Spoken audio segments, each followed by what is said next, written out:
Good evening, folks. Welcome to another episode of Hayden Be Grilling. This is a beautiful Saturday afternoon. By the time y'all see this, it will be Sunday. But today we're going to do a slow cook on a 3-pound Ive-round chunk of meat, a roast, if you will. But we're going to have some friends over to thank them for helping us get moved in when we bought the house. So let's go and get this grill fired up and let's start prepping. Now for this cook, we got our little smoker box out.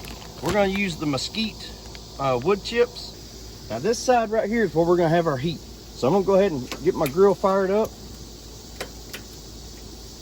And then once this side fires up, I'm going to go ahead and turn this one off. But I'm going to leave this on a high heat for now. So that way I can set my smoker box right here.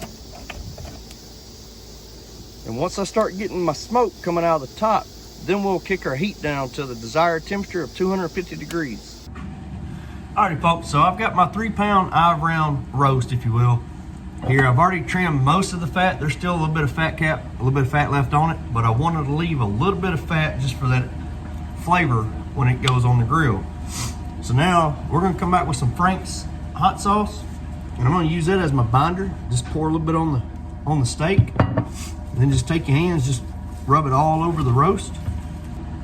And now that we've got our binder on there, we're gonna come back with this Hardcore Carnivore Black. Folks, I love this seasoning.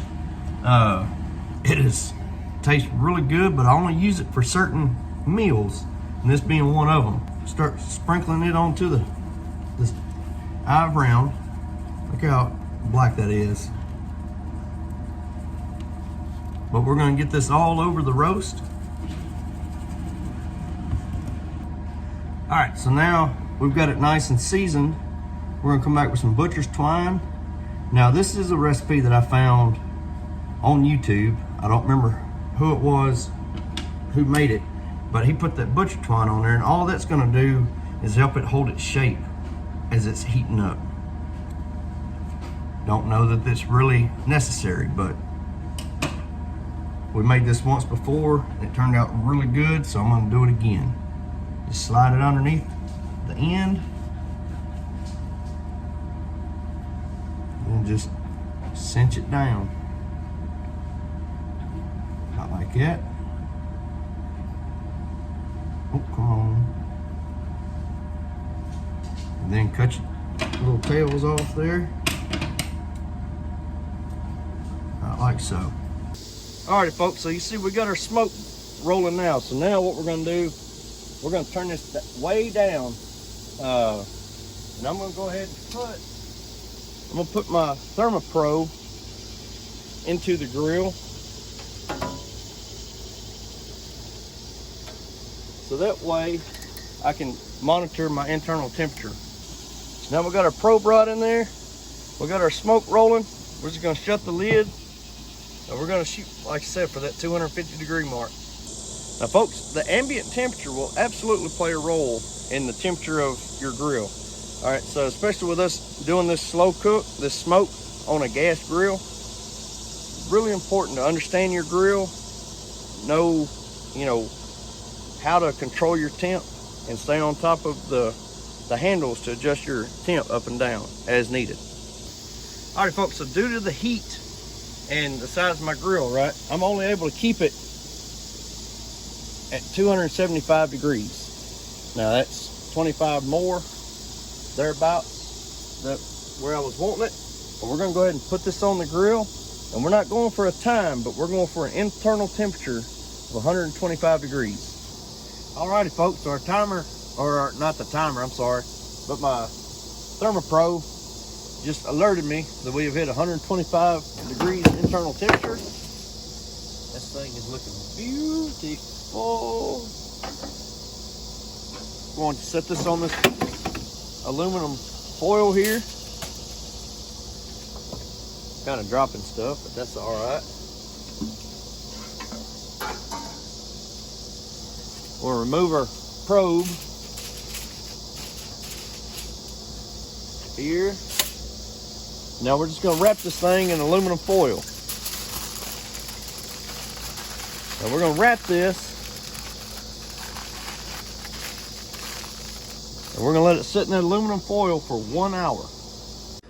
Now we only have a few minutes left on our cool time, so now we're going to add 2 tablespoons of butter into a saucepan. Next, we're going to add half a cup of heavy whipping cream, followed by half a cup of milk.